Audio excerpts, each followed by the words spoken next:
So as y'all know, I am an avid manga reader. I read manga legit the moment I wake up just to see if there's anything new that popped up to the moment the sun goes down. I'm always reading fucking manga. I be dropping manga videos, and just the other day I had seen something that piqued my interest. Or was this yesterday? It was one of the two. Square Enix decided to drop a manga app, which fucking shocked the living shit out of me. Square Enix dropping a manga app should be something that, you know, is a treasure, because there's a lot of things that Square Enix has that I was excited for, you know, Full Metal Alchemist, Soul Eater, Horimiya, and most of all, My Dress Up Darling, which is one of the most important, and from the creator of Full Metal Alchemist, Demons of the Shadow Realm, or Demons of the Shadow Realm, right? Whatever one you want to call it. I initially jumped out of my fucking seat. I was like, yes, this is exactly what the fuck I've been waiting on. A lot of niche manga reside in this place. So I got excited, and I didn't really look into all of it, right? I didn't look into what everything was. So I decided to download it, and I checked up on all of the manga that was here, and to my surprise, there's actually quite a few that I read, like,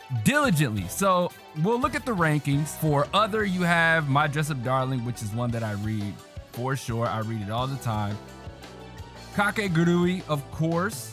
Those are some of the ones I read off of the other. And then I went over to the isekai, right? Vermeil and Gold, fucking The Genius Prince's Guide to Raising a Nation Out of Debt. In the romance section, we have Horimiya, which is something that I actually like. You know, it's relatively good.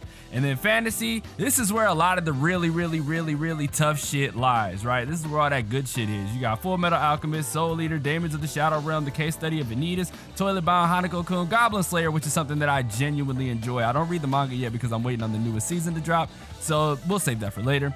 Is it wrong to pick up Girls in the Dungeon? Obviously not reading it, but I would love to collect all of them, right?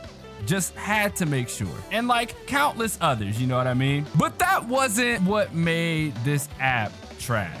So when you I didn't even look at the shop. You see the shop icon down there? I didn't even look at the shop. So I ended up going over to My Dress Up Darling because I wanted to see if they had the latest chapters available. And honestly, they didn't, right? They didn't have the latest chapters out. So I was like, cool, let me go read some of the ones that I read. And I clicked on it.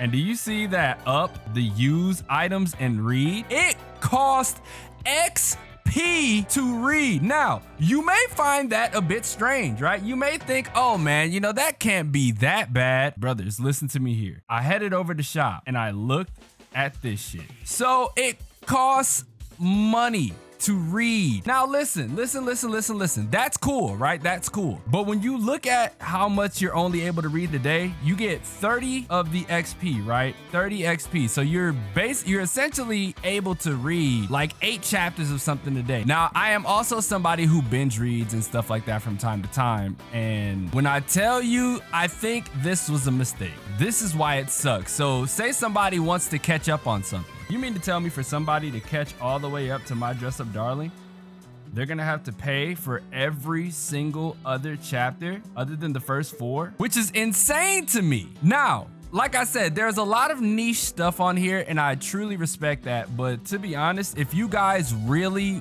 wanted to change up the game, you should have just made it a subscription service. This app could have been something amazing. This could have been great. But instead of a subscription service, you decided to take the route that I don't see as being lucrative. So Square Enix, if you guys are listening, I honestly think you should revert to a subscription-based system, because not only will that benefit you monthly, not only will that benefit you in the realm of acquiring more people to come to your app and read stuff, it'll also add a lot more revenue than you initially were thinking about. Because look at what Shonen Jump does. Shonen Jump costs like $1.99 per month, and it has flocks of people coming to the app always reading. This app could have been so very good, but instead you guys I think you guys dropped the ball on this one. Now, what I will say is hopefully you guys look into other ways of monetizing this. Like I said, a subscription-based service would be your best bet. I think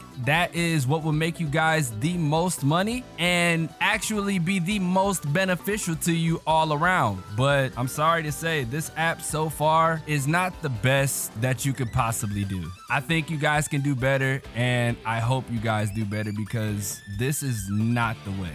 Now, I know there are going to be some of you guys who disagree with me, so obviously make sure y'all let that be known in the comment section. We can discuss why, you know, you guys wouldn't fuck with it, but come on, man. There's got to be some of y'all in my comment section or who are part of my fan base in general that definitely disagree with what the fuck is going on here. Leave a like if you enjoyed, subscribe if you're new. Tell me your thoughts down below on the Manga Up app, right? Make sure y'all let me know how you feel about Manga Up. I don't even like the name. You could have just called it Square Enix, Square Manga. That would have been even cooler. Square Manga sounds better. But yeah, like, comment, subscribe, do all of that shit, so that way we can get these numbers up. That way we can get the squad. That way we can welcome more people to the family. You feel me? As always, it's your boy, xDomoSenpaix, and I will catch you guys in the next video.